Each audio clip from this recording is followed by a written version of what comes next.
Eh bien, nous voilà à la concession de Rennes, la concession Tesla de Rennes, la seule de Bretagne, puisque sinon il faut aller sur Nantes. Et eh bien, on va voir tout de suite à l'intérieur, on va voir le nouveau modèle Y. Je vais vous présenter le nouveau modèle Y, la partie un petit peu extérieure, voir ce qui a changé à l'extérieur et voir ce qui a changé à l'intérieur. Allez, on y va. Alors, le voilà, ce nouveau modèle Y, avec ce gros changement que vous aurez vu dès le départ. C'est ici la face avant, avec cette bande lumineuse. Ça, c'est vraiment le gros changement devant. Et on va aller voir tout de suite à l'arrière. Et ici derrière, vous avez vu ce changement également vraiment important par rapport à l'ancienne version. On a ce coffre qui est vraiment très haut ici, puisque la plaque se retrouve à cet endroit-là.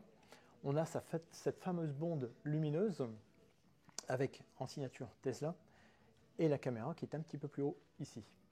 Et à l'avant, on a un autre changement. Je ne sais pas si vous avez remarqué, mais ici, on a une caméra.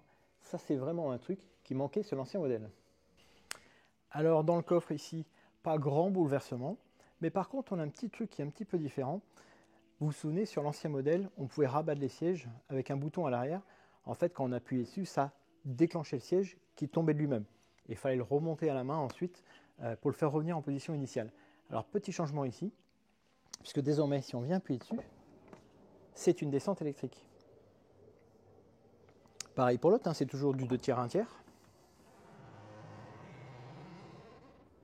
Et pour les remonter, hop, ça se remonte de façon électrique également.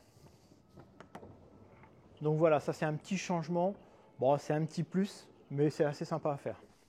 Alors, autre changement assez sympa à l'arrière, c'est que dorénavant, comme le modèle X avant et comme dernièrement le modèle 3, le nouveau modèle Y intègre à l'arrière un écran de divertissement.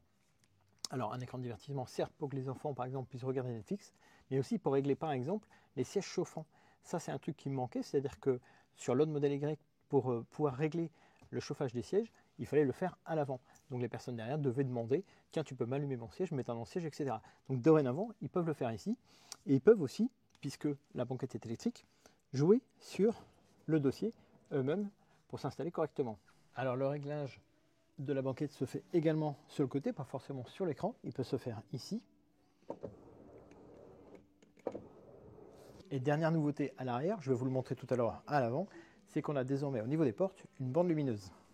Alors au niveau des nouveautés à l'avant, eh bien on a ici au niveau de la console ce cache qui est différent. Ça vient cacher le porte-gobelet. Et on a ce fameux éclairage sur les portes et qui vient devant. Éclairage qui bien sûr est réglable. On va pouvoir le régler ici, on va pouvoir l'éteindre, le passer de nuit ou jouer sur la couleur. Actuellement, il est en bleu, je peux le mettre en mauve, je peux le mettre en rouge, je peux le mettre en vert, etc. Alors bien sûr, autre nouveauté, c'est le volant. Vous avez vu, il a bien changé. Et alors par rapport au modèle 3, en fait, le modèle 3 perdait complètement ses commodos. On perdait les commodos des clignotants et de la marche avant, marche arrière. Et désormais, alors effectivement, pour le passage de vitesse, on n'a plus de commodo. Par contre, sur le modèle Y, le commodo des clignotants est resté, enfin il est revenu, on va dire, puisque normalement il se faisait ici sur le modèle 3. Et c'est vrai que c'est quelque chose qui divisait un peu les personnes. Certains appréciaient, certains n'aimaient pas du tout, notamment dans les ronds-points. Alors changement bien sûr, puisque vous n'avez plus le commodo de vitesse ici, et bien désormais ça se passe à l'écran. C'est-à-dire que quand j'appuie sur la pédale de frein, eh bien c'est ici qu'il va falloir venir pousser la voiture vers l'avant pour partir en avant, ou la voiture vers l'arrière pour partir en arrière.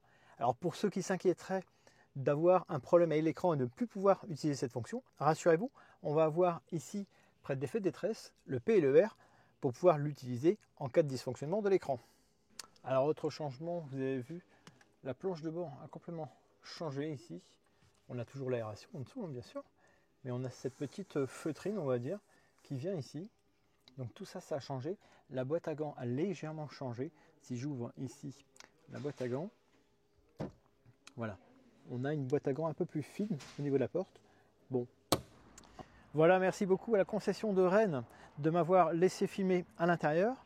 Comme d'habitude, si vous avez des questions, n'hésitez pas à les poser en commentaire. N'hésitez pas à liker cette vidéo, à vous abonner bien sûr. Et moi je vous dis à très bientôt. Ciao, ciao.